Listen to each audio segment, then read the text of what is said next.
প্রথম ত্রিমোহিনীতে ৭৫ লক্ষ টাকার ব্যয়ে অত্যাধুনিক জিম ঘরের শুভ শিলান্যাস। প্রতিশ্রুতি রাখলেন জনস্বাস্থ্য ও পরিবেশ কর্মাধ্যক্ষ কৌশিক মাহাতো। ত্রিমোহিনী প্রতাপচন্দ্র উচ্চ মাধ্যমিক বিদ্যালয় ময়দানে জিমঘর, যন্ত্রপাতি, পানীয় জল, শৌচাগার সহ অন্যান্য সুবিধার শুভ শিলান্যাস করলেন দক্ষিণ দিনাজপুর জেলা জনস্বাস্থ্য এবং পরিবেশ কর্মাধ্যক্ষ কৌশিক মাহাতো। হিলি ব্লকে এই প্রথম জিমঘর স্থাপিত হবে ত্রিমোহিনী হাই স্কুল প্রাঙ্গণে, যাকে ঘিরে তরুণ তরুণী সহ সকলের মধ্যে উৎসাহ উদ্দীপনা বেশ লক্ষণীয়। মূলত জেলা পরিষদ থেকে ৭৫ লক্ষ টাকা ব্যয়ে এই প্রকল্প বাস্তবায়িত হবে। একটি অনুষ্ঠানের মধ্যে দিয়ে আজ সকাল 9:30 নাগাদ এই শুভ শিলান্যাস কর্মসূচিতে উপস্থিত ছিলেন তৃণমূলের বর্ষিয়ান নেতা উজ্জ্বল মণ্ডল, বিদ্যুৎ বিশ্বাস সহ অন্যান্যরা।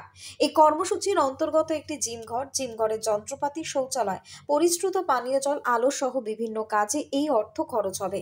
এই বিষয়ে দক্ষিণ দিনাজপুর জেলা পরিষদের জনস্বাস্থ্য এবং পরিবেশ বিষয়ক কর্মাধ্যক্ষ কৌশিক মাহাতো জানান, এলাকার বাসিন্দাদের দীর্ঘদিনের দাবি ছিল, আজকে শুরু করতে পেরে বেশ ভালো লাগছে।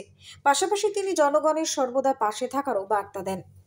ত্রিমোহিনী থেকে বিদ্যুৎ কুমার মাহাতোর রিপোর্ট, হিলি নিউজ বাংলা।